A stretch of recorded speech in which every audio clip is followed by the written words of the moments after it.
Would like to call to order the regularly scheduled Bedford Township Board of Zoning Appeals meeting for May 6, 2024. If we could start with introduction of my members to my right, please.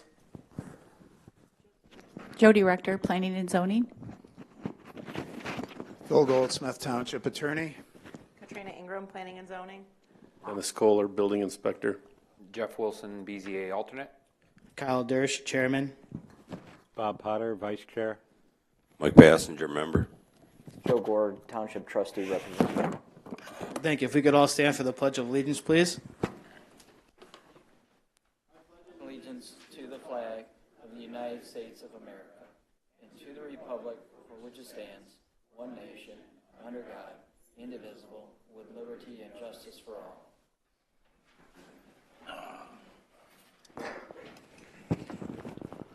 All right, Ms. Rector, if you could with the roll call, please. Mr. Gore. Here. Mr. Bassinger. Here. Mr. Potter. Here. Mr. Wilson. Here. Mr. Dersch. Here. All present. Thank you. Looking for a motion to approve the agenda for tonight's meeting. I'll make the motion to approve tonight's agenda. Okay, thank you, Mr. Gore. Support? Support. Mr. Bassinger, thank you. All in favor? Aye.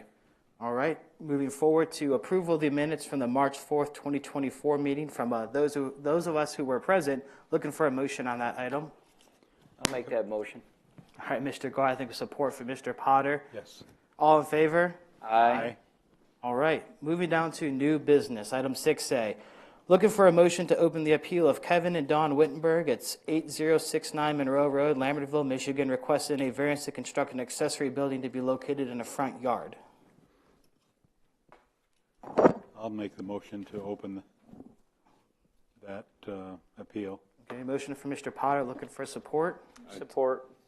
All right, Mr. Gore, thank you. All in favor? Aye. All right, Ms. Rector, if you could, please. Yes, the request is from Kevin and Dawn Wittenberg, 8069 Monroe Road, Lambertville, Michigan, 48144. Parcel number 5802-030-06320, 7.86 acres, R2A, single-family residential. And it's a variance to allow a 30 by 40 accessory building to be built in the front yard. The applicant is seeking a variance to construct a 30 by 40 accessory building to be located in the front yard. The subject site consists of approximately 7.86 acres with 80 feet of frontage on Monroe Road. Per section 419.03.4, accessory buildings shall not be erected in any minimum side yard setback nor in any front yard, thus requiring the variance to allow an accessory building to be constructed in the front yard. The applicant has indicated in the submitted letter the proposed location of the accessory building is due to the existing location of the septic tank in the leach field, as well as the electrical transformer, and to maintain the existing trees on the property. At this time, no letters or calls of objection have been received, and should the variance request be granted, the variance required is to allow a 30 by 40 accessory building to be built in the front yard. I just wanted to point out with the layout of the property, you can see it has a small frontage area on Monroe Road, but the parcel does enlarge in the rear, and thus the front yard is considered the building line of the home. So anything in front of that would be considered a front yard. All right, thank you very much. Is the applicant here, and would you like to come up and add anything to that? If you could, please state your name and address for the record, and then if there's anything you want to add to that, go ahead, and then we're going to open it up to public comment if there's anyone else here for this. Hi. Kevin Wittenberg, 8069 Monroe Road, Lambertville. Okay.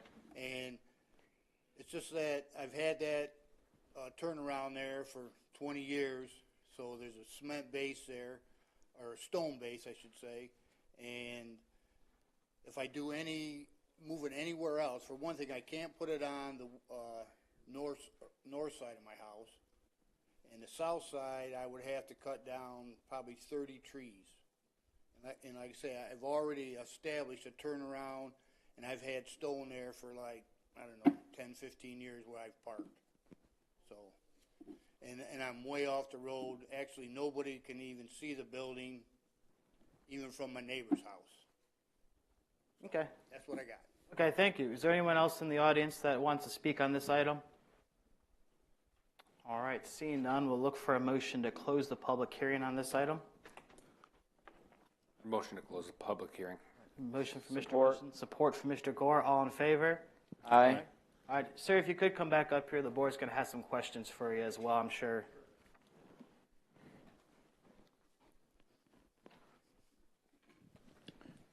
Mr. Potter? Hi, Mr. Wittenberg. As I see it, your site is quite wooded. Correct. And really the only clearing that's available has your house and a leach field, and then this area where you want to put the building would minimize any tree cutting. And as you just mentioned, it's already a turnaround where you already have a base to it, so it seems like that's a logical place to put the barn. There's been several cases over the years, and I know each case is on its own merit, but there's been several cases over the years where we've allowed such buildings in what's considered the front yard, even though it's still well off the road and out of sight of anybody, really. So. And actually, it's not in front of my house, but it is the front of my property line of the house, Mm-hmm. or the line of the house. Yeah, Still one side. the way we consider to be the front yard, even though it may not feel like it. Right. You know. Yes. Okay, thank you. That's all I got. Mr. Gore, I think you had your hand up. No, I'm fine. This one was rather easy once we started looking at practical difficulties and the aerial view of it, where it's located at. So far off the roadway, I mean, there's no neighbors around. I've already got several practical difficulties that were actually provided for us. So, I guess where this location is proposed now, is there clearing you're going to have to do here as well? Okay. I couldn't really get back. I didn't want to drive down your driveway on a Sunday and That's okay. see what was going on back there, but it was hard to tell from the road if that area. Really, you can't even tell I even lived there, because there was a house in front of me, and that only looks like the only house until you get back there. Yeah, there's just a drive that goes back down a distance.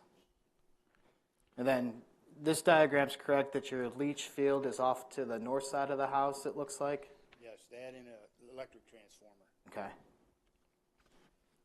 Is there any other accessory buildings on your property now? It looks like you might have one or two. I have a little building that's behind my house, like, I think it's 10 by 15. Okay. And then I do have a building, or just like a portable one that I'm going to take out as soon as I build this.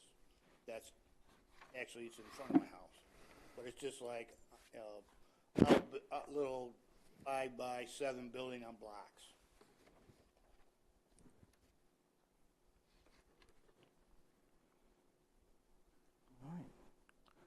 There's no more discussion on the board here. I think we're looking for a motion to proceed, unless there's any other questions for the applicant. I'd like to go ahead with a motion. That's okay. I'd like to make a motion that we approve the variance to construct a 30 by 40 accessory building located in the front yard for parcel number 5802 030 06320, known as 8069 Monroe Road, Lambertville, Michigan 48144. And the practical difficulty being it's a very wooded lot. The only clearing that's available is occupied by the house, the leach field, and the proposed location for the structure. The proposed location will minimize tree cutting, and it's already fairly clear and been used for a vehicle turnaround.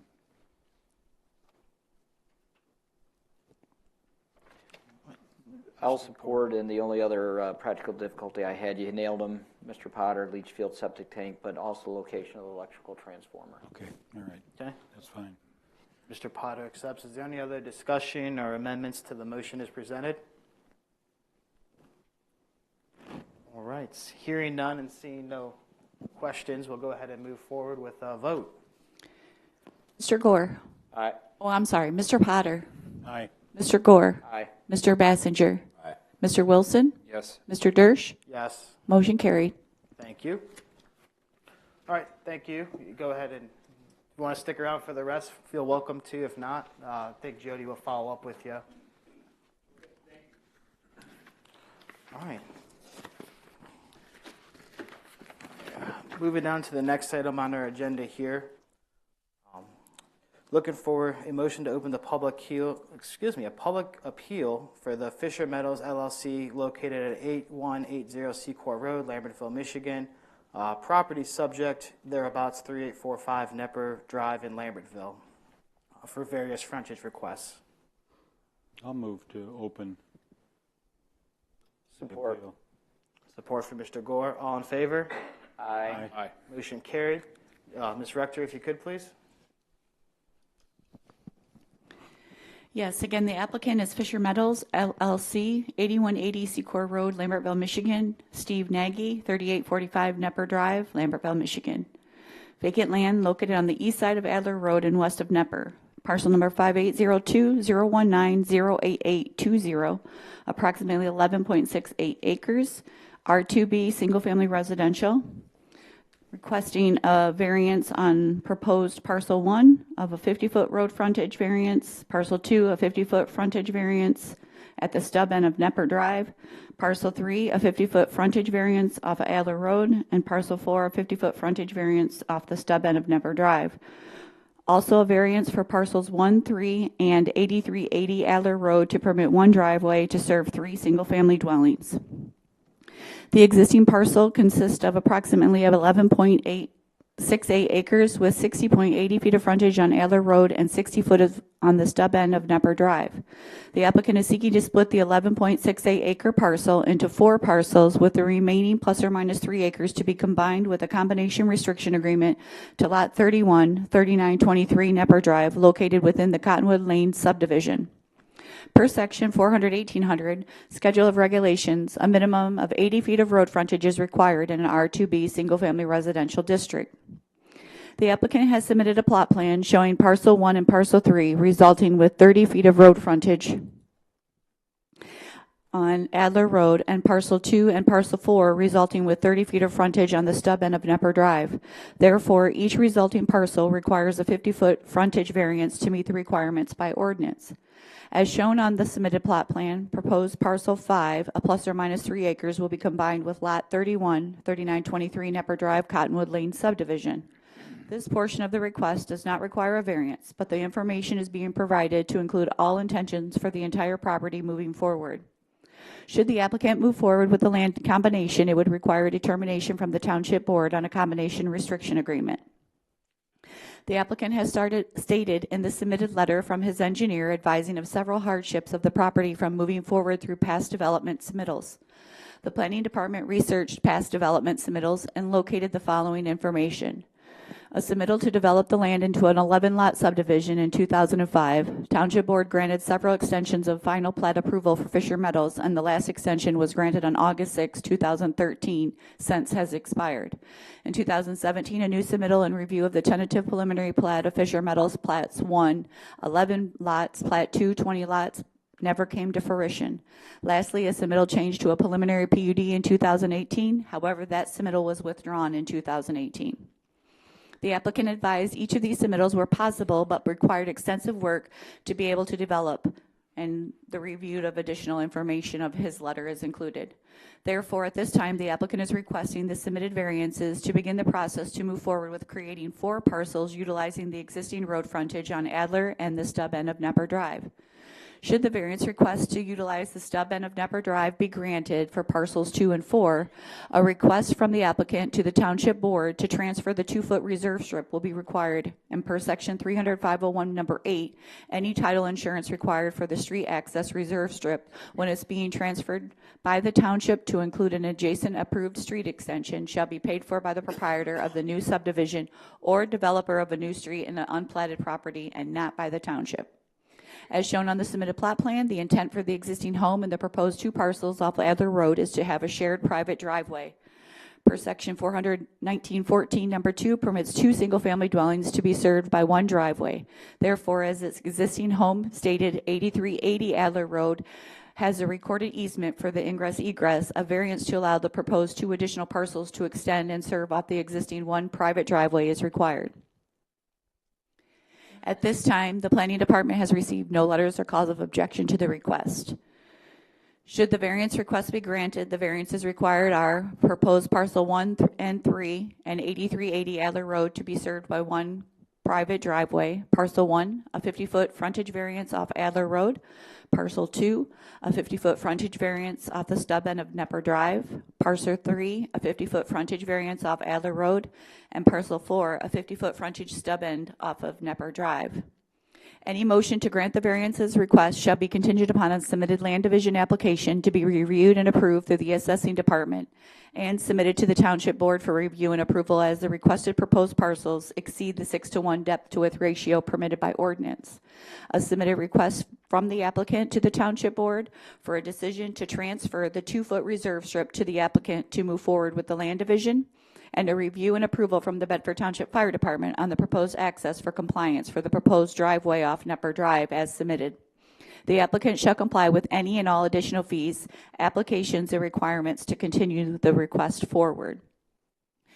Planning and Building Department did meet with the applicant once they had reviewed the determination on moving forward, and the applicant is aware of the process moving forward, but this was the first step to make a determination if the parcels were viable by the board to be created with the decrease in road frontage. They will have to go before the township board for the stub end of the street. Off of Nepper Drive, there is a 2-foot reserve strip. The only one that can release that is the township board. The 3 parcels, there is highlighted in black on the map is the existing driveway to the parcel, which has a side-load garage. And then you can see the extension of the 2 drives that are being proposed for parcel 1 and parcel 3. This parcel to the rear shown is the parcel being proposed to be combined by a combination restriction agreement, which also will have to go before the township board for approval to legally combine them with an agreement that will be recorded at the Monroe County Register of Deeds, and that was then legally combine them as 1 parcel. However, Lot 31 is within the platted subdivision, and the remainder is a meets and bounds, so legally they cannot become 1 legal description. It has to remain 2 separate, but legally combined by the combination restriction agreement.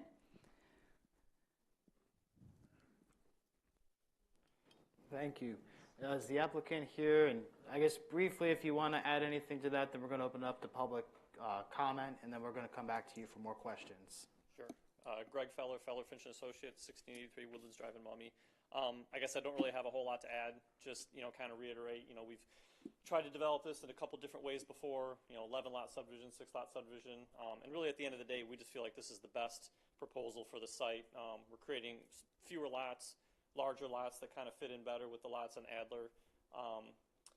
With the access, obviously it's better to have fewer access points on Adler, so we feel like getting the 3 lots, the existing home and the 2 new homes to access 1 drive is better for Adler, less access points. I guess I can just answer any questions that anybody might have. I guess we'll open up to public comment. If anyone wants to come up here and state your name and address for the record and make your comment. Mr. Chair, I'm sorry, I had one more thing to add. We had no letters or calls of objection. We did have 2 inquiries on the property.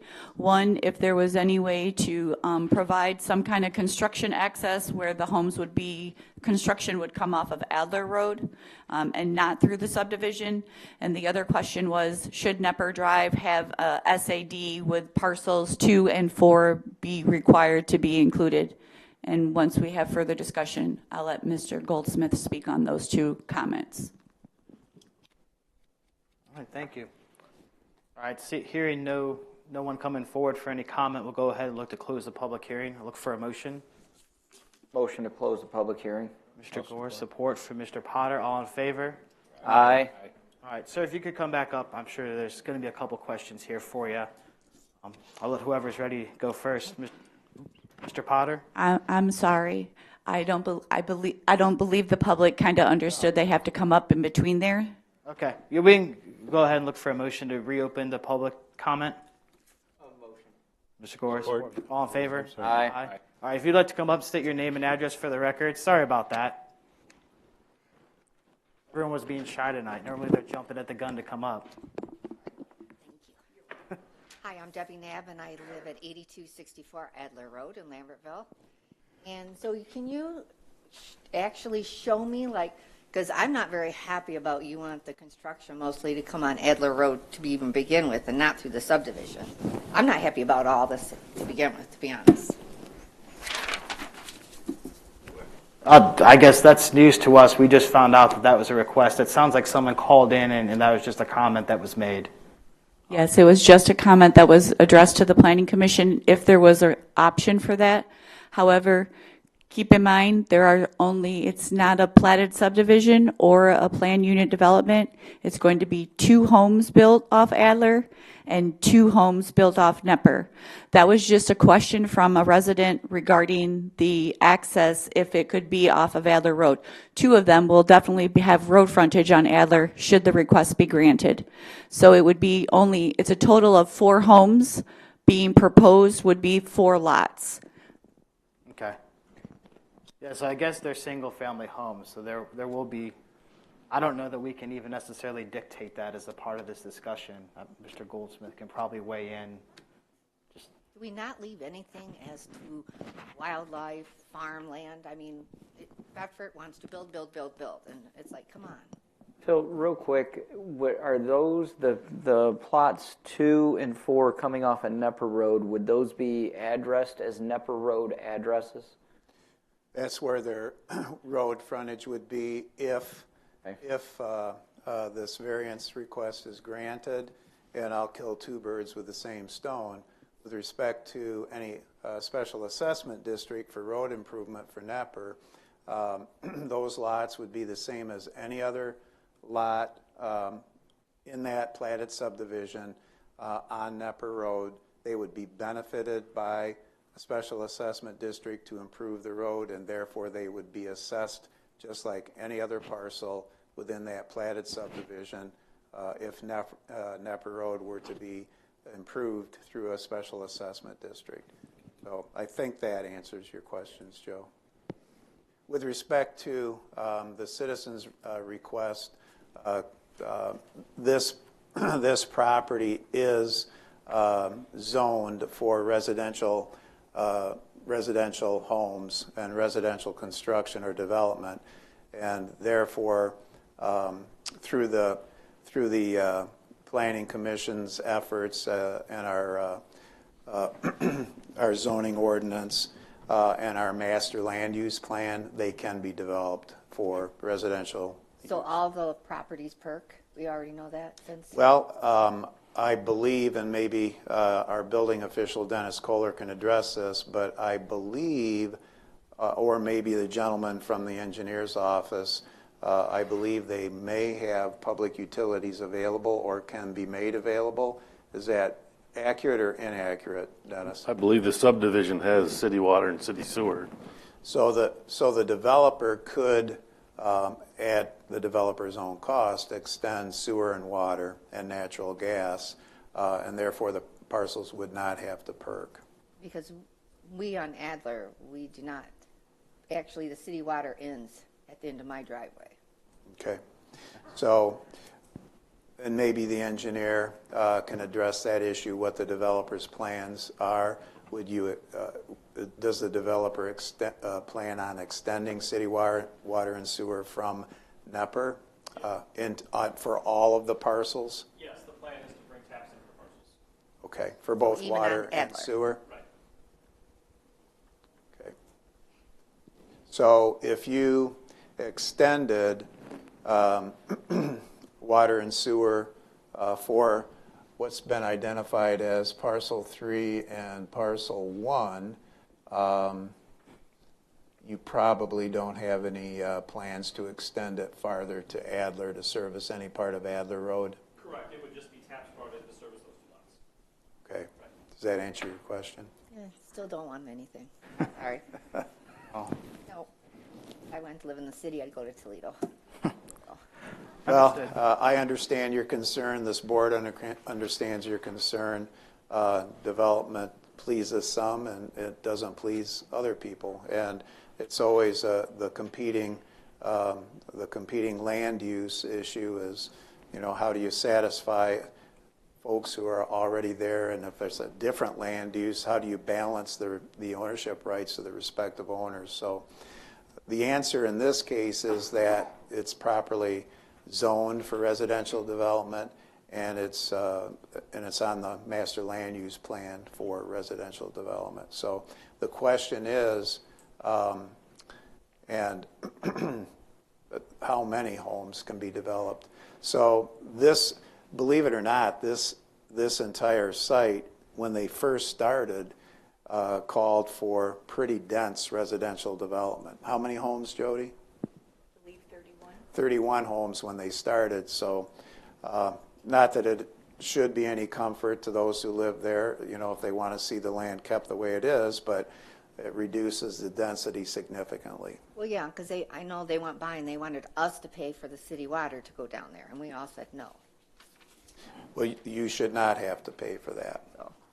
That was However, like the last time. Yeah, the developer, if they can get their permits from the Monroe County Drain Commission or the county agency, South County Water, they'll be able to extend water and sewer to those 4 building sites.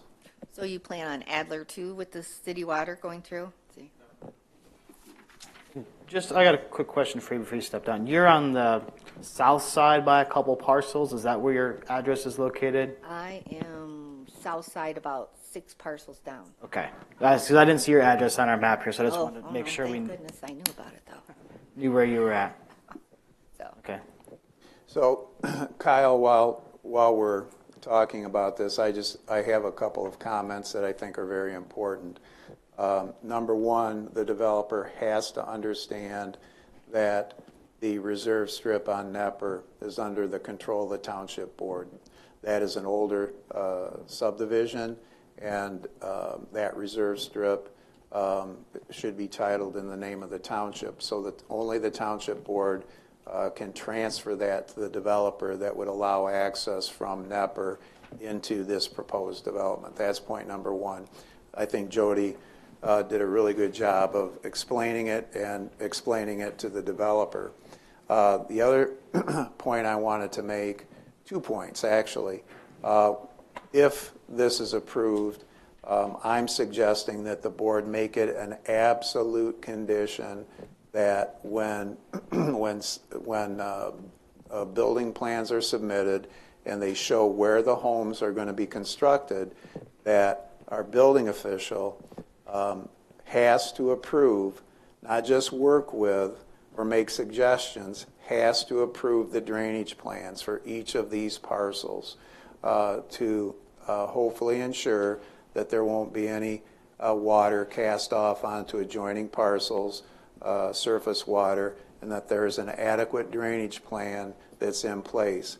And in addition to Dennis approving, and not a suggestion, but his approval, that if Eagle has to be involved, or the Monroe County Drain Commissioner has to be involved, that they approve also any drainage plans that pertain to the construction of homes on these parcels. And then lastly, since an existing home is already serviced by an existing ingress and egress easement that I think was recorded back in 1970 or thereabouts, and so from Adler Road, if you approve this, there will be 3 homes served by 1 driveway. And so my suggestion to the board, if you approve it, is to make it an absolute condition that there be an easement created that for the benefit of those 3 homes. And when I say the benefit of those 3 homes, I mean parcel 1 and parcel 3 and the existing home, such that the easement be prepared so that it identifies the servient parcel, the benefited parcel, and proportionately who's responsible for the maintenance of that easement. Also, I would suggest that that easement, to the extent that any utilities might be running from Adler into that development, that there be provision within that easement for utilities and drainage and that be recorded at the Monroe County Register of Deeds office. One thing the township has had trouble with is that when something like this is created, and you might get a second or third buyer from one of these parcels, they come into the township because the driveway has been allowed to deteriorate, and expect the township to repair that. It's not the township's responsibility. This is private. And if you have an easement that's recorded, any subsequent purchaser of any home that's built on any of these parcels will know that there's a responsibility to maintain that's proportionate to each of the homeowners that's served by the easement, so on. So those are my recommendations, only if you decide that this is a development that you wish to approve.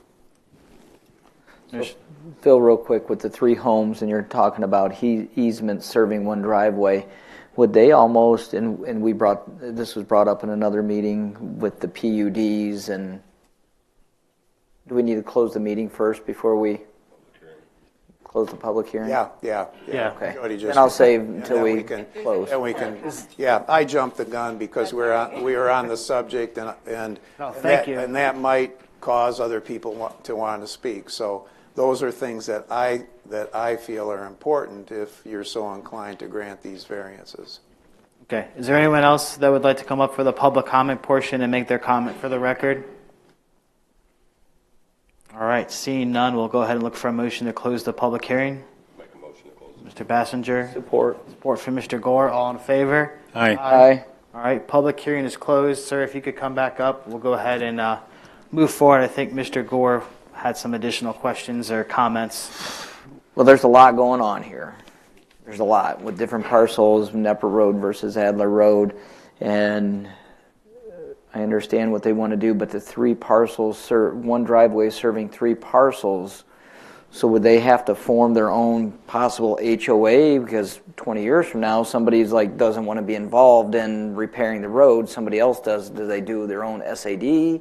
How would that be recorded, and what would, because we ran into problems like this before, especially when working for the Sheriff's Department. There's a lot of parcels that are served by one driveway, and we always have neighbor disputes over it, and I've been out to many. So, and I concur on that, and I have experience and have drafted many easements. So no, you won't need an HOA.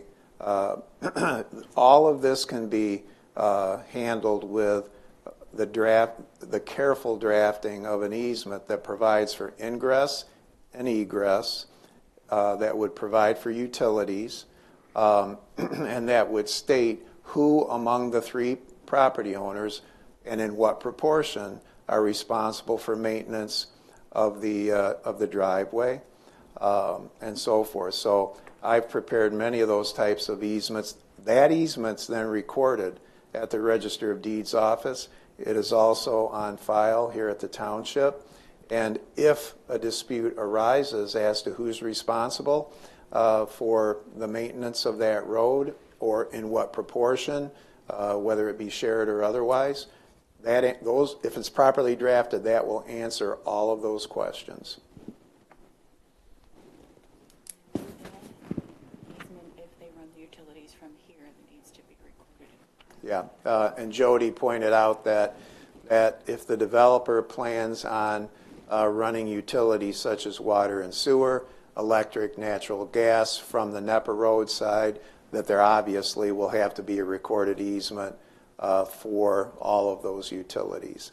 And then you get into the issue of cable, things like that. So that easement, and you can make it part of your motion if you're going to move to approve this, that easement should identify a sufficient corridor so that we don't have cable on top of sewer or water. And that's a big issue in the township right now. We're drafting a new ordinance for private developments such as PUDs and condominium projects, so that we have a sufficiently wide utility corridor so you don't have a spaghetti out there with electrical on top of sewer or cable on top of sewer or water, And when you go to excavate, when our drain commissioner goes out there to excavate to repair a sanitary sewer problem, they're not digging up wires because they haphazardly put them in the same area where that is. So that should be a condition of this as well. That issue from earlier this year with the drain commissioner sending out that memo where they were going to basically halt PUDs, is that what we're referring to? Yes. So we don't get into the spaghetti mess? Yeah, exactly. And that we've come to an agreement with our drain commissioner, but that agreement requires us and every other township that allows private developments, planned unit developments, condominium type developments, to create language that will protect our sanitary sewer lines, and so you don't have utilities on top of utilities. So we want to make that part of any approval if you approve this. Can I touch on that real quick? Yep. Just to clarify, it is our intention to record the proper easements for accessing utilities, so we understand that, and that's okay.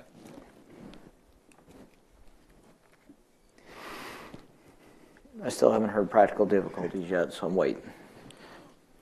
I think that's, go ahead, Mr. Potter. Question for the board, I think. R2B zoning requires how big of what portion of an acre? They have public utilities, I believe it's 15,000 square feet, and they have acreage on these. The minimum, smallest one on here, I think, is 1.5 acres. Mm-hmm. But 15,000 square feet is, oh, okay. A lot less than an acre and a half. Yeah, I know. For public sewer and water and for. Okay. Yeah. So I think that goes with the spirit of this. Good, theoretically. Well, and septic because they're larger properties. Okay, that goes that to the was my spirit. question. This could theoretically be smaller parcels. So a third of an acre. An acre in a subdivision.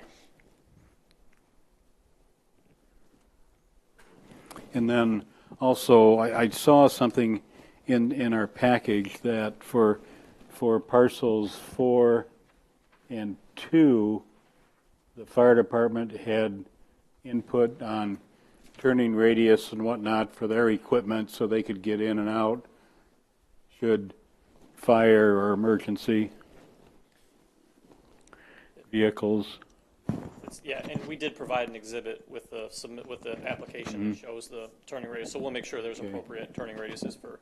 Jody's got it on the screen. I have it up on the screen, and should the board grant the variances and the process moves forward, then I will submit this to the fire department, but there's no point in sending it to them. If the variances aren't granted, then this would not be an issue regardless. I just wanted to make sure that I was interpreting this properly. Will that stretch be improved as a street or as a paved? Keep in mind, it's going to be a private driveway, not a road. Okay. The private drive, both of them are going to be private drives. The private drive off Nepper will serve the 2 homes. But where Saratoga and Nepper come together. Yep, this is where it comes together, and the curve is still Nepper. And when that comes off, you see the T-turn around here.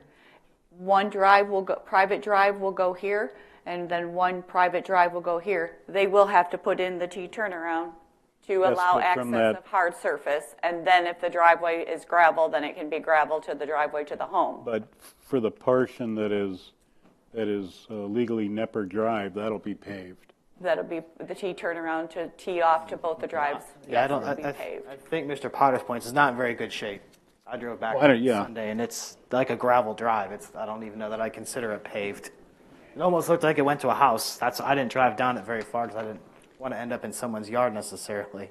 And I believe if you're going to allow it to serve as a access from the stub end, unless Mr. Goldsmith has otherwise, I believe it can be a condition that the road has to be extended with hard surface, and then the driveways can be maintained as gravel. That is accurate. Okay.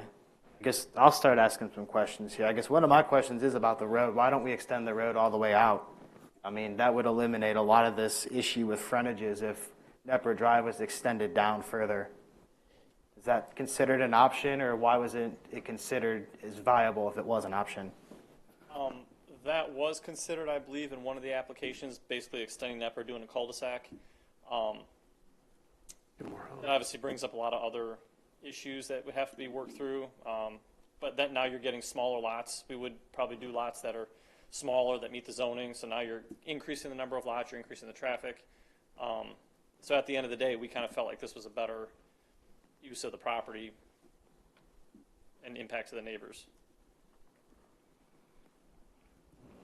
I can see both sides of that. I guess the issue I'm hung up with, and I'll throw it out there, I'm sure the board's thinking it, is we're creating 4 non-conforming lots.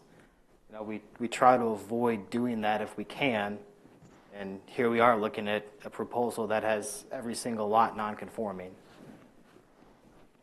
I can speak on the plan that they did tentatively submit that the engineer is speaking on with the cul-de-sac, and they did extend Nepper Drive to the backs of these homes with a cul-de-sac, and I want to say I think there were 10 or 12, something like that. 10 or 12 home additional lots, and I believe that with the concerns of the neighborhood on Nepper now, the applicant was concerned with the traffic flow going back out to Nepper. All of those, the road would have not been extended to Adler. It would have been a cul-de-sac, and then all the traffic would have been going back through Nepper into the Cottonwood subdivision.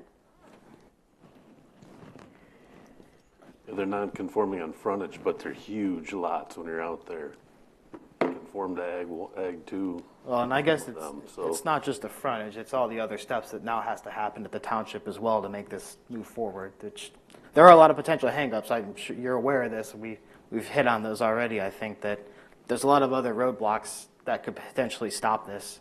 Sure. Yeah, there's a lot of steps we have to go through. We understand, but this is kind of the first step. If we need to get past this step before we can continue on with the rest of it. So but yeah, we understand there's some steps to go through. I guess I see that this lot 31 existing in the parcel 5. Was there any conversation with any of the other neighbors about potentially purchasing part of this land and acquiring it instead of developing it? I'd have to defer to Mr. Nagy on that. I don't know. We're the ones purchasing it, and we have talked to the neighbors for years. Can you have her come up to the podium? Yeah, if you could, please come up and state your name and address for the record. And that is one of my questions is, were any of the other neighbors consulted, and did they make offers to purchase any of this? And if they did, were they just not reasonable, or where are we at with that? I'm Trish Sullivan, 3923 Nepper Road, Lambertville. We had actually talked to the neighbors for a long time about all this. We let Jody know that this was something we've been trying to get to happen about 15 years. Ultimately, none of the other neighbors wanted to pay the value on the property, so we made an agreement with Mr. Nagy to do so, and that's why we would be purchasing. Okay.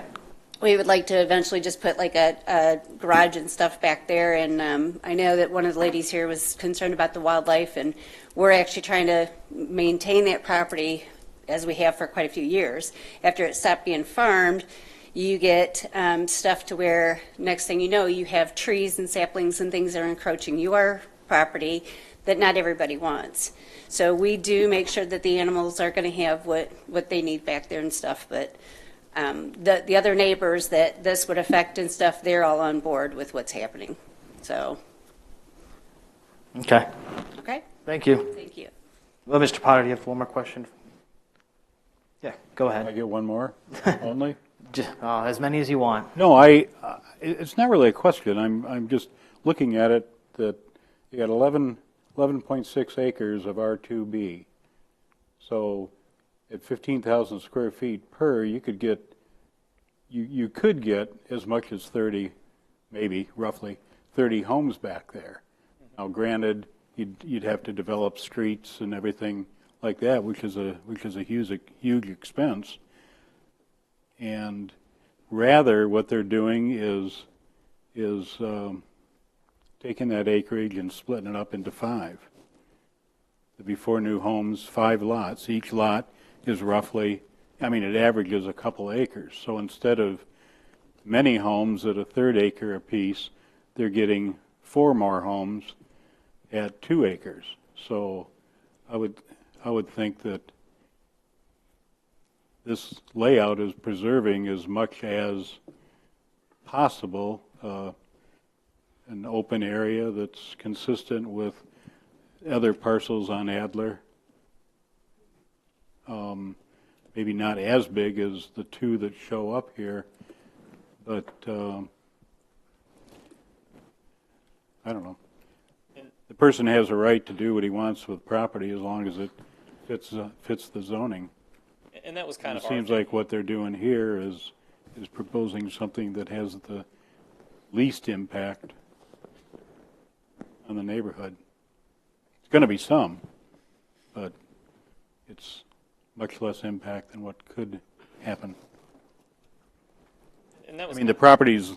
This could be one of the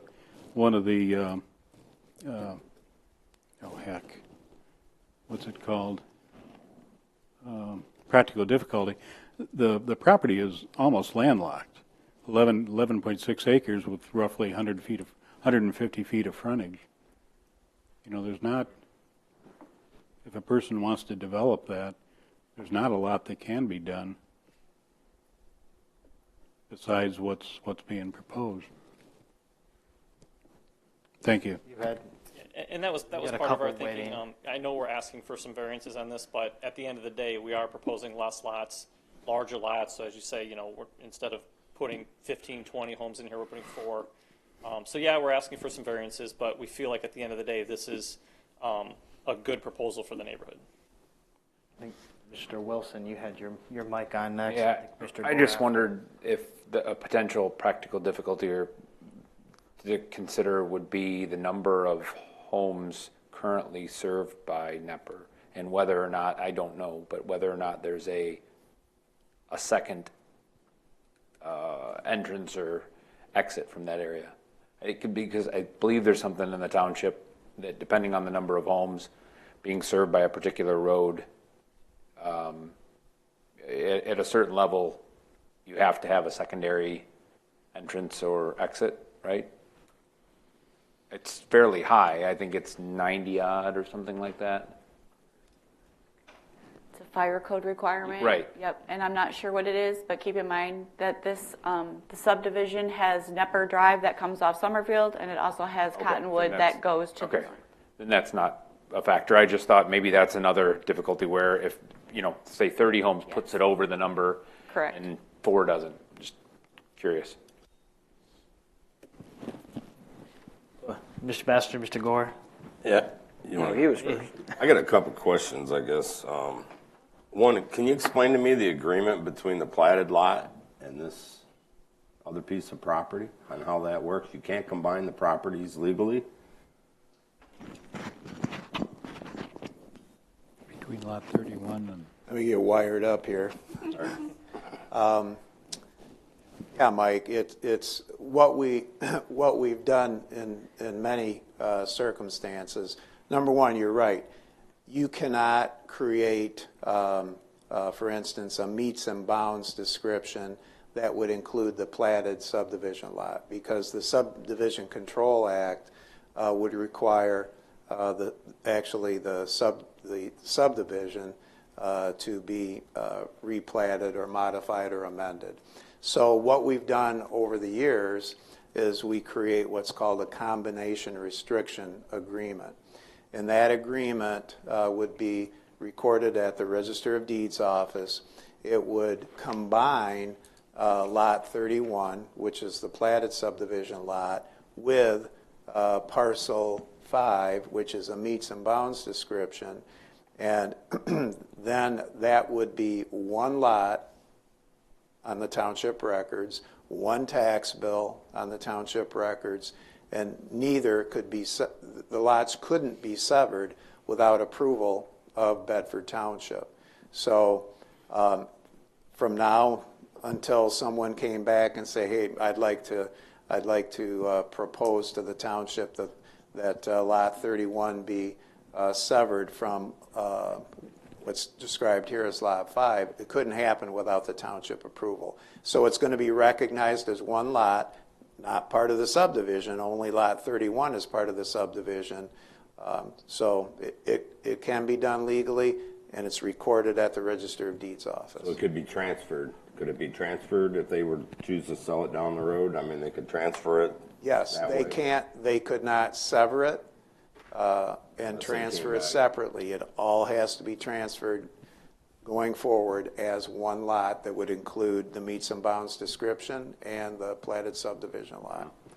My other question is the Stubbs End Street. I guess I got 2 questions on it. This easement of this right-of-way from 1977, is that it? Is that No. what that easement is? What is this No. easement? That's on the Adler Road side. On the Adler Road Yeah. side? See that, do you see, Mike, the driveway that's I do. outlined in black?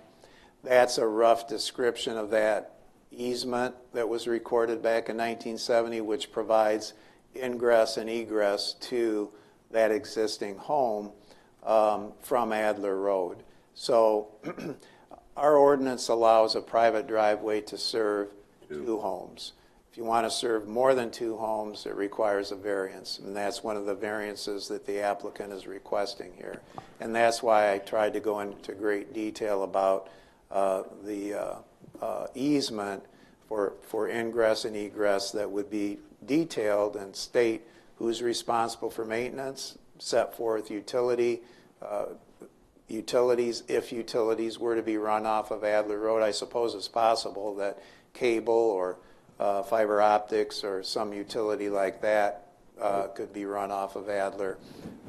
Or on the other hand, it might all come from the other direction from Nepper. But that's the importance of having a easement that's detailed like that. I've got personal experience. You know where I used to live. 3 homes were served coming off of Erie Road. There was an easement. It was recorded, and it showed proportionally each property owner who was responsible and in what amounts for maintenance of that driveway.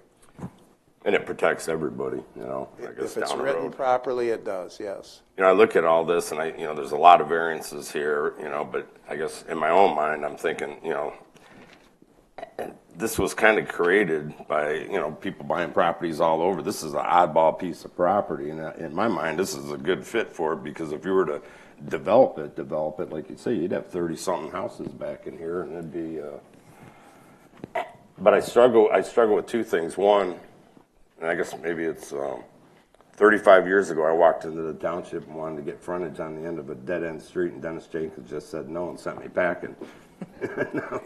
But I've seen that we've done that in the township before. Yeah, it's been done off of Stub End subdivision streets where there's a reserve strip. It's been done. That's going to be controlled by the township board. The township board will have to approve that because they control on the old subdivisions, which I put Cottonwood Estates in that category. When those were developed back in those days, that reserve strip was put in there. It was deeded to the township. The township held title and thus controlled future development for future subdivisions, or the ordinance does allow private development of private home sites. So if we were allowed to split, it's going to be contingent on the township approving the 2-foot buffer being gone. Yeah, the township will have to approve transferring title to the 2-foot reserve strip to the developer. The township board will have to, because the depth of width ratio exceeds what can be done administratively, the township board has jurisdiction to approve the land division and land combinations that will be required by this development. So there's a number of steps that have to be gone through for this to come to fruition. But this is the first step, because if you say no, that we don't like granting a variance and allowing 30 foot of frontage to serve a home, if you say no, that's where it stops. But if you say yes, we find a practical difficulty, and you vote in favor of it and attach, I want your motion, if you decide to go in that direction, to be fairly precise, to have all these all of these conditions imposed, which you statutorily have that authority. You preached that for 40 years to you, so you know all that. I won't go over it again. So Mike asked some questions as far as parcel 5. I'm not seeing a variance request on that. I mean, I'm glad the owners of lot 31 are purchasing that. I don't know why the other folks didn't purchase it. I would have probably jumped on 3 acres in a heartbeat. But they can purchase that regardless of what happens here, correct? Yes, yes, Okay. they can. And I think there was might have been some discussion of going forward and doing that. But I think the developer wanted to bring this together as a package. But you don't have to. The only thing that I would want you as a board to do to make it a condition that those lots, that as part of this approval, that transaction is actually closed and those lots are combined with a combination restriction agreement and that it's recorded at the Register of Deeds office. And my second thought was going back to the drainage and everything like that. So my street was put in 1984. White Street was a dead end into a cornfield. I bought the house in 97 because it was sat on a dead end street. No water issues. Everything was fine. Now there's a subdivision there. And now I have a 6 horsepower pump with a 2-inch hose pumping out to the street in my backyard every spring. Okay, and now I'm going to end up paying to put in my own tile from my backyard out to the street for the drainage. So I do have reservations about that. So you have a very wise building inspector who has recognized, don't look surprised, Dennis, you're very wise. Do I know drainage? Yeah, That's all. yeah. Who recognizes that this development could create drainage issues for surrounding property owners. And he's in tune with that, and he doesn't want that to happen, and that's why I suggested that you make a condition that absolutely he has to approve it. And if Eagle has to approve it because of the existence of protected wetlands, then they're going to have to approve it. And if the drain commissioner or county agency has to approve it because they have jurisdiction over drainage and a drainage district, then they're going to have to approve it. So there's layer after layer after layer of approvals that I want you to make sure you address in any motion. Again, I'm not expressing an opinion whether you should or you shouldn't do that. I'm just saying as your legal counsel, if you do it this way. Oh, the only people that are going to be unhappy with my drainage issue is the geese and the duck every spring because now they won't have a place to swim around in. So, all right, I'm done. Just to touch on that real quick, I do think this is there's a fair difference between this and 30 lot subdivision. I mean, subdivision, you got public streets, you got 30 homes, that's more rooftops, more. This is 4 lots, and I get your concern, and we'll absolutely agree to the drainage plans. But I do think this is quite a bit a different situation than if this was developed with a 30 lot subdivision. Okay. I guess we kind of touched on it. I think it was Joe or Mike here, but really look at the practical difficulties of this. And I think you're familiar with this type of work, and you've been at these meetings before. Can you walk us through what your thoughts are? Because I see 2 listed in this letter. One's utility extension. I don't know that really qualifies at this point because we're going to be extending utilities with easements into these parcels. So there's a mention of wetlands. I'm not super familiar with the site and what's happened in the past. Can you walk us through that and some other practical difficulties you see for this? Sure, and I think it was mentioned before. I think the main practical difficulty is the configuration of the lot and the shape, the size, and the frontage. I mean, we just simply don't have frontage on this lot because over the years it's been parceled up and people buying different pieces of property. So obviously it's a very large parcel that has 60 foot of frontage on Adler. So that I think is a difficulty. I didn't bring it with me, but there are wetlands on the property. So by doing the development like this, it allows us to work around the wetlands and not have to disturb that, as opposed to if it was developed into a 11, 20, 30 lot subdivision, whatever it is. Now we bring the wetlands into play that we're going to have to deal with. So it allows us some flexibility to work around those issues. I would say those are probably the 2 main issues that we have.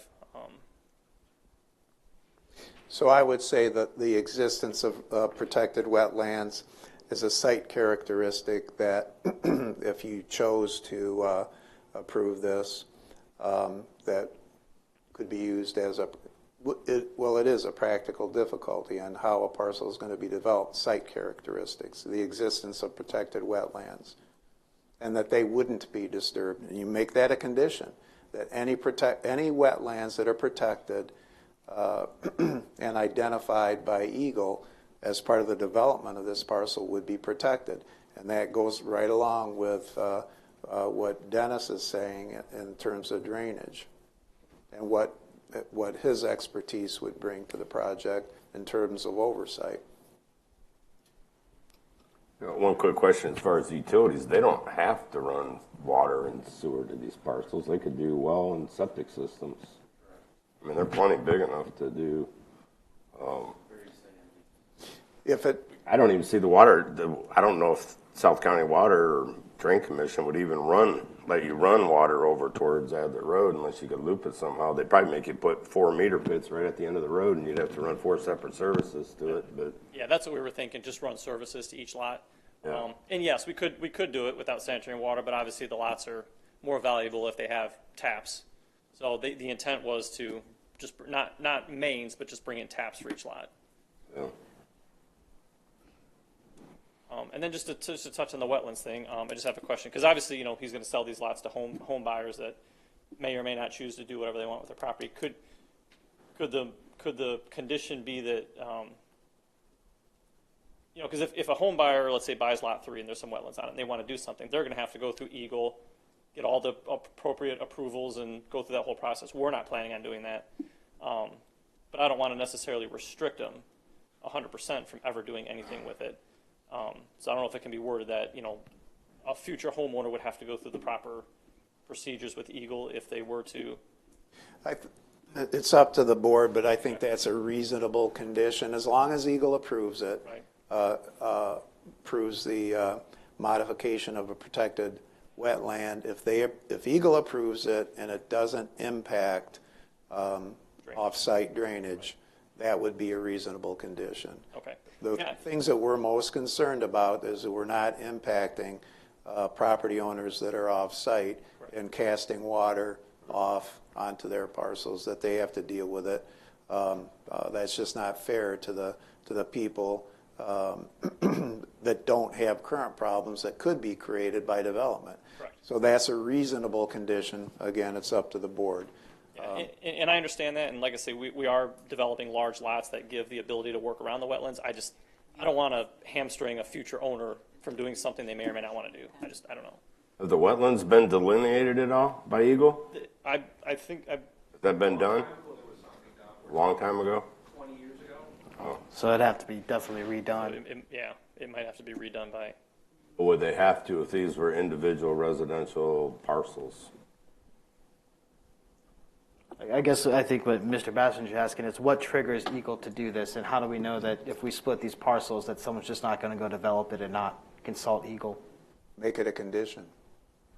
You have that authority. Okay. Is there wetlands back there? Obviously, there must be if we're talking. Previous delineations, I think, have identified protected wetlands. Yeah. Is that accurate? Today, I don't know. Yeah. So, Like Mr. Nagel said, that was done years and years ago. As much as it rained, I'm sure there's wetlands and cattails growing back there right now. Yeah, they change. they look for indigenous plants, things of that nature. So, yeah, it's. Make it if you're concerned about that, and you should be, make it a condition. That was something we could apply prior to the splits being approved. They have to have that delineation done. Is that reasonable at that point? You could require that there be a wetland delineation and then make it a further condition that any modification of delineated or identified wetlands be approved by Eagle even after the lots are developed or divided.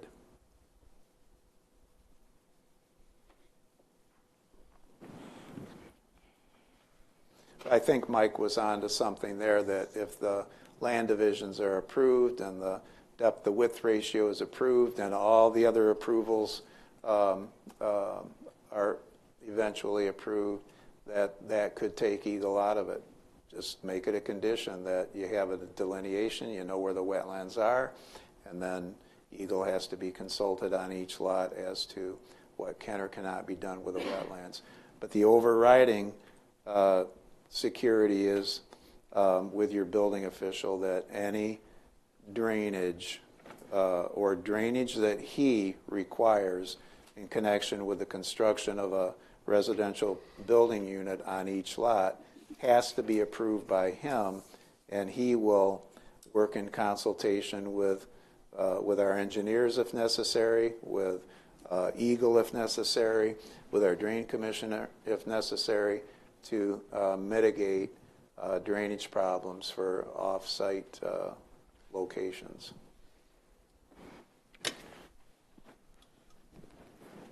Question, will this end up being one variance request, or do we look at each one separately? I think you need to identify each one separately and say yay or nay. We identify and vote on each one. Yeah. Isn't that what you would prefer? I would. Yeah, I would prefer that. Then the record. Even though the reasonings are all the same? Yeah, I think the reasonings will all be the same. I saw that, but I was hoping that. The same conditions attached. If you're inclined to do this, and if you go through and identify what the practical difficulty is, and then identify each condition, and then say the practical difficulty applies to each variance and the conditions apply to each variance, and then have a vote on each requested variance. Does that make sense? Does it? Yeah, I'm good. I was just thinking through the what-if scenario if one were to fail.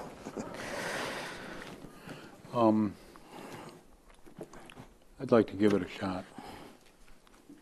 I'd like to make a motion that we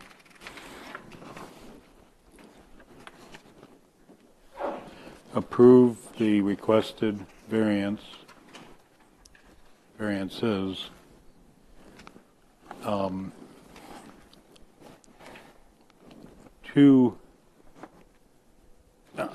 for variances for frontage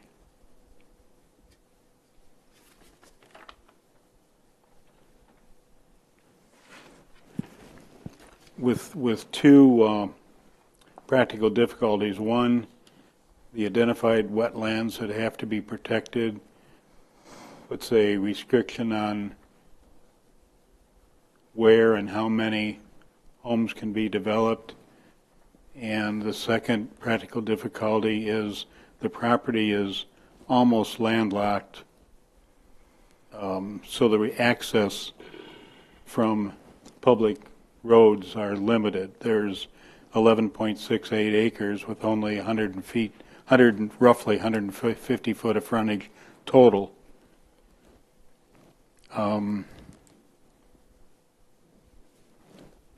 Right now, the only frontage, Bob, is on Adler Road because the township controls the reservation strip. So okay, it's even. So there's 60. There's roughly 90 feet of frontage at two different places on Adler.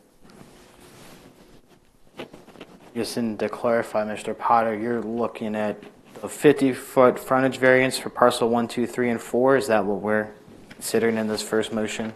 Yes, as Phil suggested as possibility, we can put some restrictions in, and then have the restriction apply to each parcel. So one restriction would be drainage plans for each parcel, for each building to be constructed, home to be constructed. They're required, and the drainage plans must be approved by our building inspector, Dennis Kohler, and as appropriate, Michigan Eagle and the Monroe County Drain Commission, so that changes to one parcel do not affect the drainage for any other existing or future construction in that area. What was the other one? I think The driveway, and I'm not even going to try to repeat what our township attorney indicated about the one driveway serving 3 different homes, and it has to be a recorded easement to make sure that each lot owner's responsibility is identified as far as the maintenance and upkeep of that shared driveway.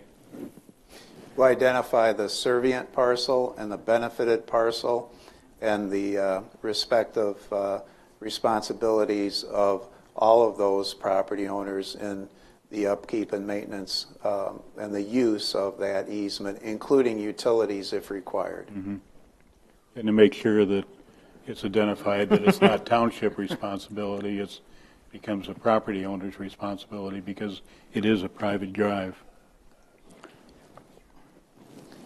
Want a hard And surface, also, want a hard surface on Nepper, Bob. Yeah. Hard surface on Nepper, is that part of the? I thought that was automatic. We're going to have some additions, I'm sure.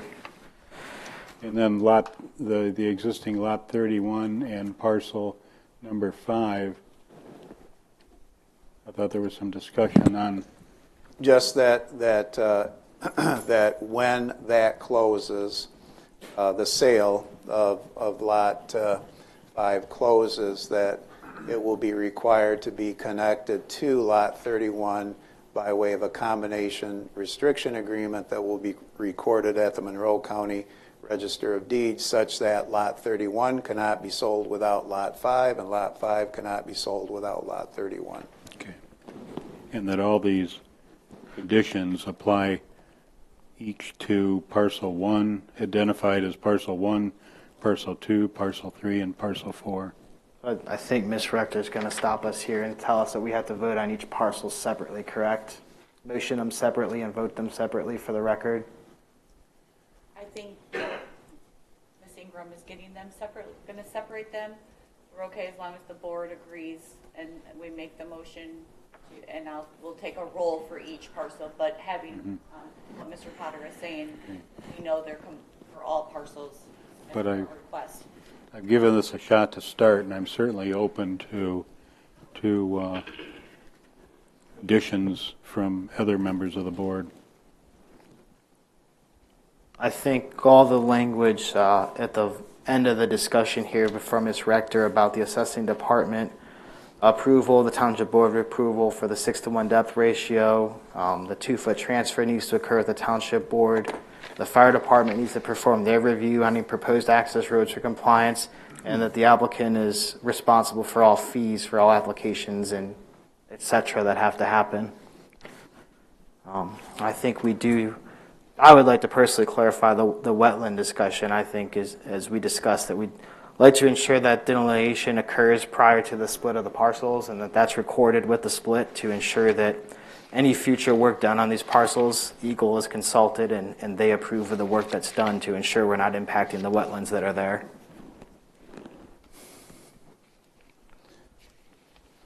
Everything that Kyle just stated should be made part of the motion.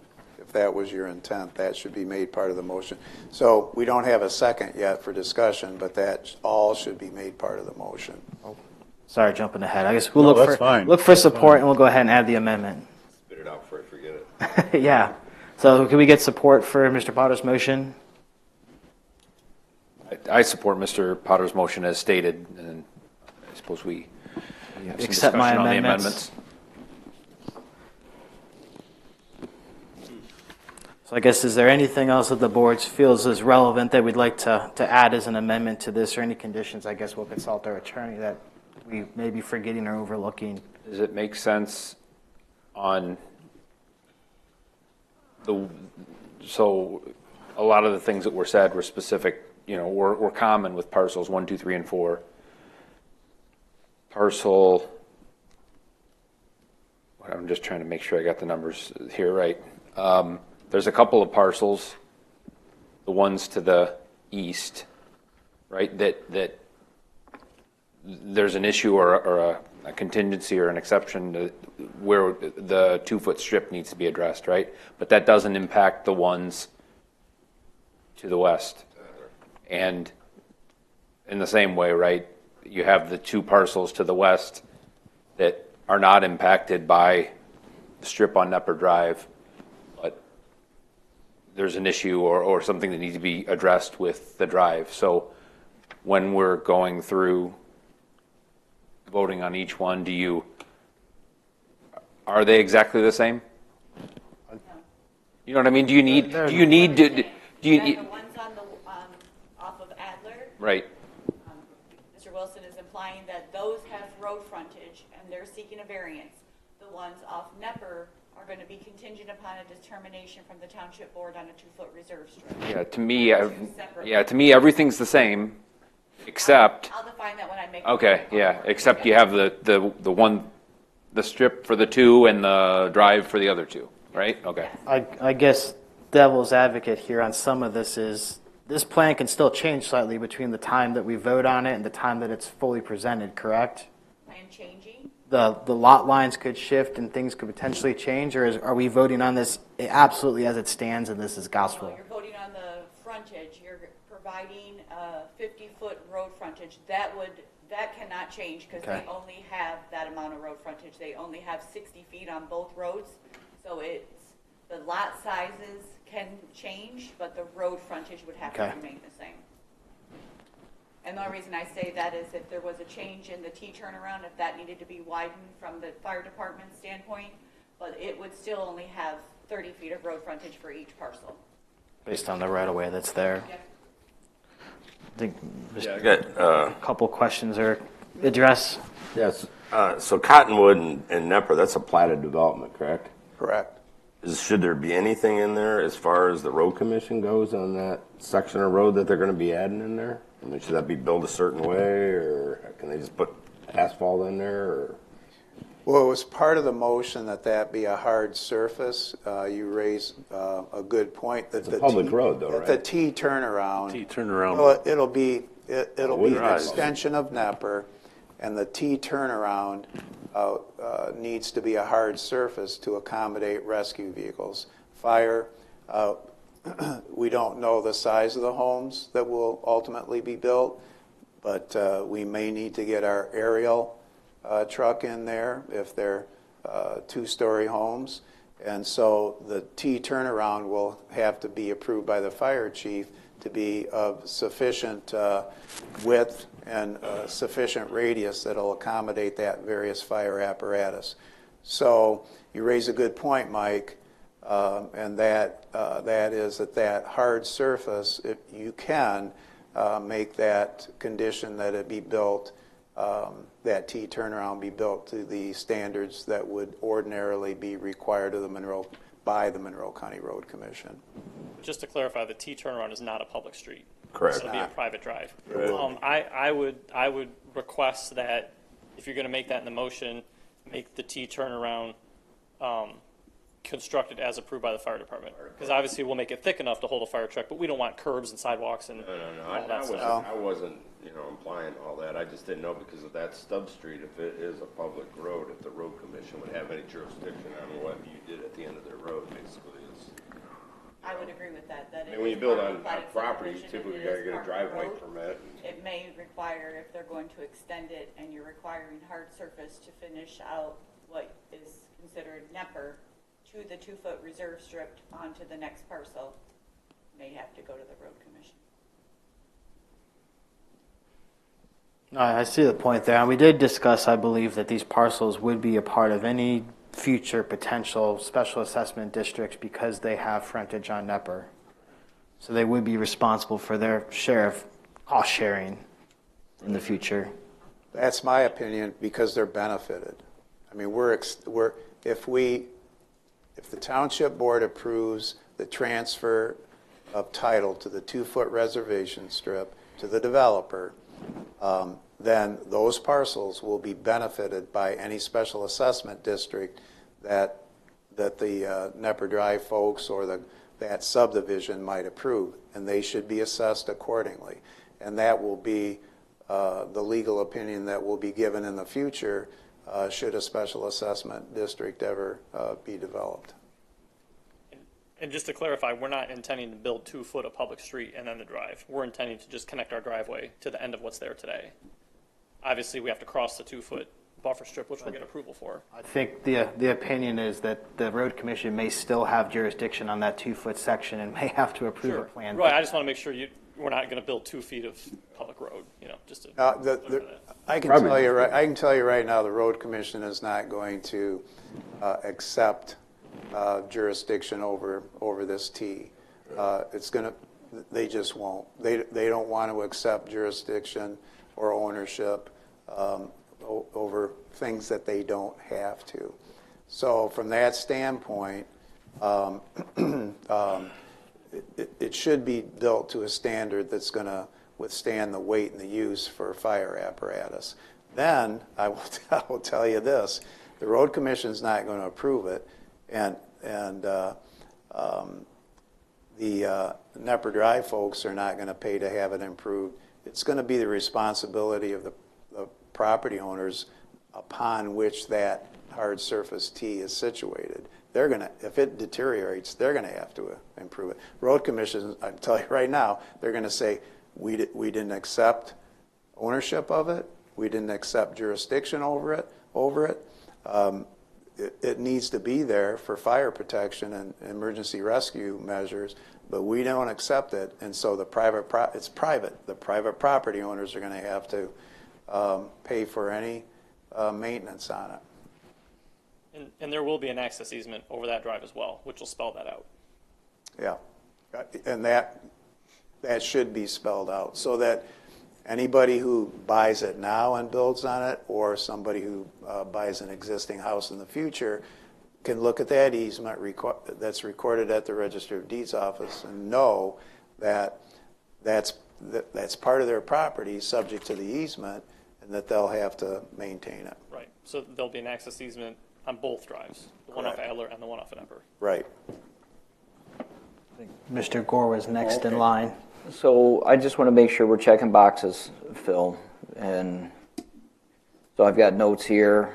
I want to make sure we got the utilities easement recorded in the motion. I think I heard that. I think Kyle stated that. And I want to make sure we have the ingress egress maintenance easement in the motion. Do we have that? Yes. And I also have written down making sure that the building plan submitted has to be approved by buildings, by Eagle, by Drain Commission, and any drainage plans by our building, and that was in there. Building official, and if necessary, if Dennis gets out there and believes, based on his 40 years of experience, that an engineered plan needs to be developed, that's within his bailiwick. I don't know if he will or he won't. He might be able to handle the whole thing himself, but just want to leave that open. I just want to make we've had too many problems, drainage problems, caused or created by construction. I know that all too well. All right, Mr. Potter. You might have said it already. So off of the extension of Nepper Drive, we need some kind of, I don't know if it's an easement, but something in the deeds. Yes. Easement. Indicate that these parcel 4 and 2 are together responsible for the upkeep of that common. Yes. They agreed to that. Okay, all right, thank you. All right. Any further discussion on the motion, or are we okay with the amendments as presented? So the motion was made by Mr. Potter. It was seconded by Mr. Wilson. And so, Mr. Potter, I'll ask you, you've heard all these friendly amendments. Do you accept those? I accept all the friendly amendments, yes. Okay. Officially. Now, time for any further discussion among the board members. You satisfied? Jody's satisfied, we're satisfied. Mr. Gore? So my last final discussion is, this is a terrible piece of property to split. We all agree that. And we have split a lot of properties on this board. And we always have continuing trouble with non-conforming lots. I mean, we've had to approve a pole barn being built a couple months ago on a lot that had 2 front yards. How do you have 2 front yards? Well, it's a non-conforming lot. We're always seeing issues with non-conforming lots from many, many, many years ago. I'm just not sold on having this many non-conforming lots. And that's just, there's just too much going on with between wetlands and easements and utilities and roads, and it's just, there's a lot going on. Good observation. There is. There is. You can tell by the discussion that you've had. There is. All right. If that's it for discussion, we'll go ahead and go to Ms. Rector for the roll. I guess we'll work through these parcel by parcel, starting with 1.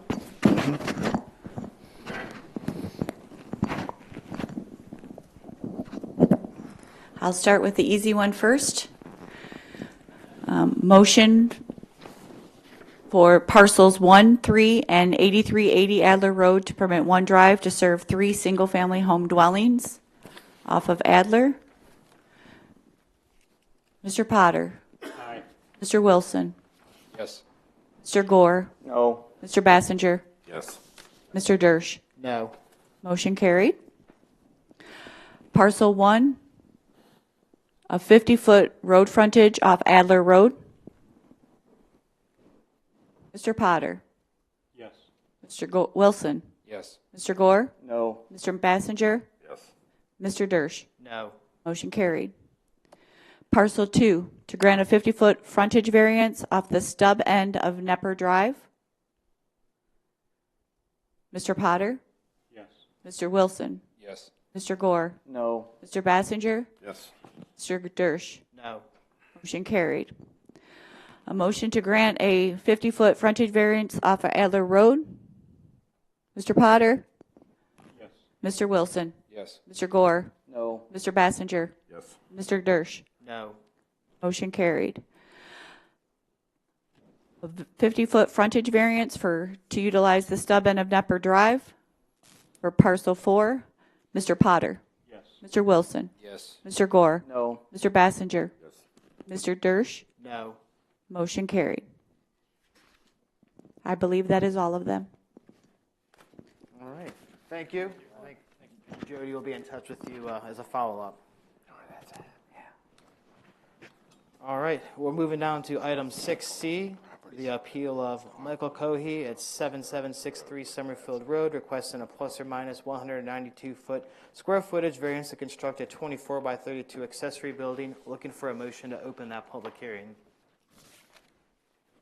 I'd motion to open the public hearing. Mr. Wilson, support by Mr. Potter. All in favor? Aye. Motion carries. Ms. Rector, if you could, please. Yes, again. The applicant is Mr. Michael J. Kehoe, 7763 Summerfield Road. The parcel number 580217003200 on approximately .362 of an acre, R3, single-family residential. It's 192 square foot frontage variant or square foot area variance. The applicant is requesting a 192 square foot area variance to construct a 24 by 32, 768 square foot detached garage. The property has 2 sheds on site, and the owner has indicated the smaller shed will be removed, with the remaining shed measuring 14 by 16, 224 square feet. Per section 419.03, accessory buildings, a parcel having more than 0.25 acres but less than a half is permitted a square foot of 800 square feet in area. Thus the request for 192 square foot area variance. The applicant has indicated to the planning department he has made improvements to the property and is proposing the garage to provide for storage for antique car and a motorcycle as well as a new vehicle. At this time, there have been no letters or calls of objection, and the applicant provided 2 letters of no objection from the adjacent properties. Should the variance request be granted, the variance required is 192 square foot area variance.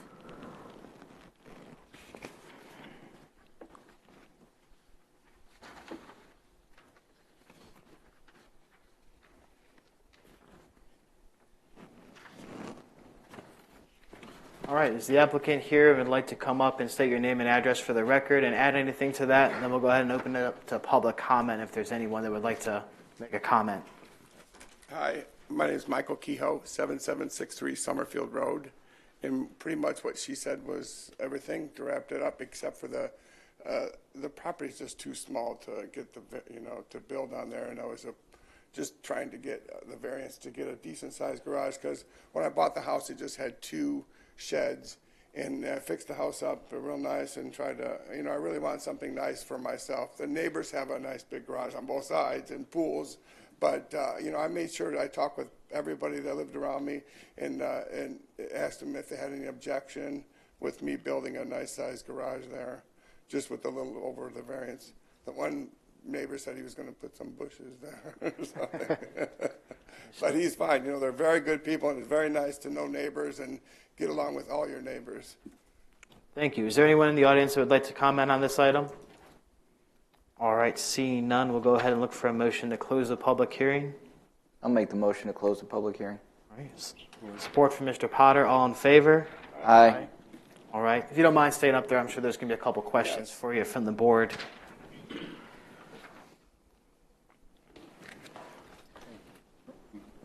Mr. Potter was first. It's like Jeopardy over here tonight. If the both the existing sheds are demolished and one 24 by 32 foot building is constructed, then you're within the allotted. Right, within the allotted 800 square feet. Could you survive with that? Well, the shed is so big, it's 14 by 16. It's a really nice shed, and they're very expensive, and I wouldn't really want to just demolish it. That's why I'm applying for a variance, because it's valuable. The shed's valuable, and I really would like to get a decent-sized garage to keep all the vehicles out of the yard and make sure that it's nice and clean, for the neighbor's sake. If he takes that square footage out of the garage, then it's not really a usable garage. Does that make sense? Yeah, but I just want to present that it is an option, an alternative, not. But thank you. Thank you. I got one question, 2 questions. How wide is the property? It's 50 feet wide and 300 feet deep. So if you were granted the variance, would you still be able to maintain the distance off the property lines? Yes. Minimum distance off the property line? Yes. If someone went out there, they could see that I had staked out the property line and laid it out already to make sure that it was okay with the neighbors, make sure everything's fine with the property. Because I got a metal detector and found the pins that detected the property, when they marked the property line before, and then marked it out myself. And, I didn't have any problems at all like that. It would be difficult for him to attach a garage and maintain setbacks because of the narrow lot. That's what I was. These lines don't really line up where they're supposed to be, but. That's what I was looking at. The one of my practical difficulties that I came up with is the setback issue. If he was making an attached garage, he probably wouldn't meet the setbacks, and he'd be standing here for a variance from the setback variance. And by eliminating one shed, I mean, he's closer to the allotted amount. And would that get, like that truck that we seen in the picture, would that get moved out of your yard? It would be in the garage. Okay. Yeah, because that truck is what I just used, that truck for the building materials when I'm, because I fixed up this house. It took a lot of time and a lot of energy.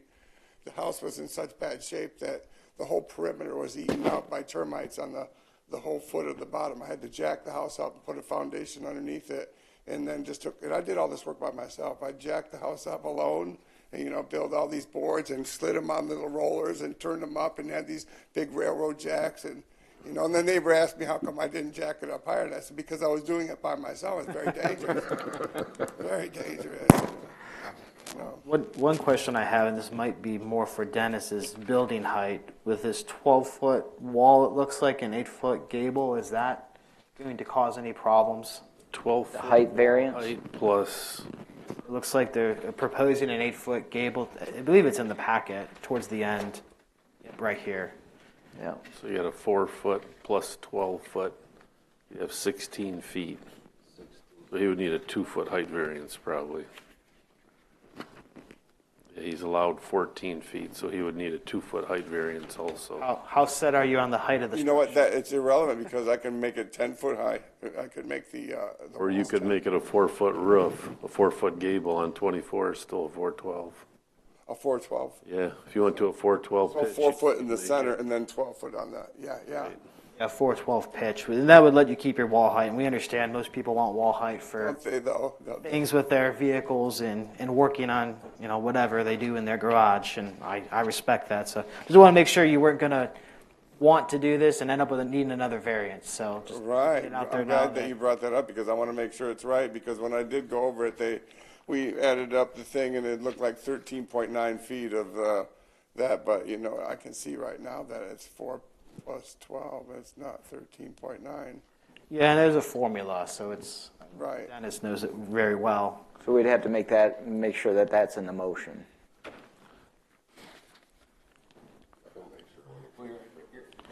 You're not necessarily approving the plan for the garage itself, right? You're considering the footprint, right, in this variance, right? Oh, So okay. he would still have to go Yeah, through so the it'd whole- still have to go right Through a to, building Yeah. permit. It's just the way it's presented, it would cause a problem. So I just wanted to bring that up, that just as presented, there would be another variance needed. You'd have to come pay whatever it is, $300 again to come see us. So, Or lower the. Yeah, I'll change it to a 4 foot roof on the, yes. okay, yeah, if you're okay with that, that'll comply with that requirement that's in the packet as well. And I understand the lot. I was going to say, I understand the narrowness of the lot. I drove by, it's very narrow. You can't put an attached garage on. You're working with what you got there. And your neighbors are okay with it, that's good. I'm glad they both support you and were able to get something put together with them. That helps us a lot sometimes. Thank you. And it was like the opportunity came up to buy a house as a fixer-upper, and they don't come up too often, so I had to make a choice and made a good go of it. And, actually, it looks pretty decent. It looks, it's solid. Yes. And I do have the resources to make a nice garage. Yep, I'm not just spitting, whistling Dixie, right? This stuff costs money. That's why I tell my sister, you see this? You know how you do this? I told her, it costs money. So looking for any further discussion or someone to jump on and go ahead and make a motion. I can roll with a motion.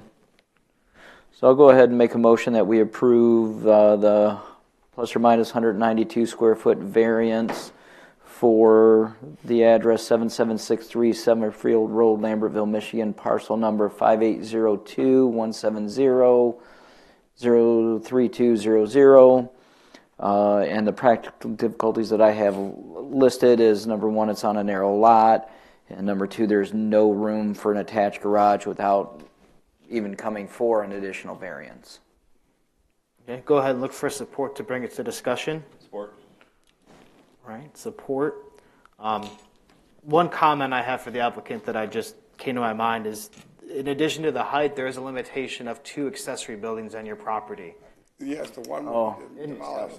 Understood. Gazebos and things start opening up Pandora's box. So just so you're aware, if you are going to do anything in the future, you have to keep in mind that counts towards that number. Right, that's exactly right. And this is just a one-time variance, and I wasn't going to plan on doing anything except for building one garage and demolishing one of the sheds. Should we put that in the motion, that contingent that he demolishes the one listed shed? I guess demolition permit, building permit, and I guess the only thing I'll add is we add this to everyone. It's nothing against you personally. Is no commercial use inside the structure, no businesses or the like can be operated. It has to comply with the zoning requirements of. Just hobbies, Understood. We have to do it for everybody essentially, just to make sure we're 100% clear that people like to run businesses on the side, and that's not okay. I'm retired. My businesses are done. If you accept the amendment for that. I do. Any further amendments or discussion that we'd like to add? All right, I think we're ready to bring it to a vote, Ms. Rector. Mr. Gore? Aye. Mr. Bassinger? Aye. Mr. Potter? Aye. Mr. Wilson? yes. Mr. Dersch? Yes. Motion carried. All right. Thank you. Thank you very much. You guys have a wonderful Be in evening. touch with Jody and Dennis after this and get everything sorted out you need. Great. I'll be by tomorrow with Yeah, because I want to get this rolling. I'll get the building permit fired up tomorrow. Thank you very much, everyone. Thank you. Good evening. I'm glad it didn't turn out like that second one. So, all right, we'll go ahead and open it up one more time to public comment. If there's anyone that wants to come up and second time and talk to us. If not, we'll go ahead and move into board and staff comments.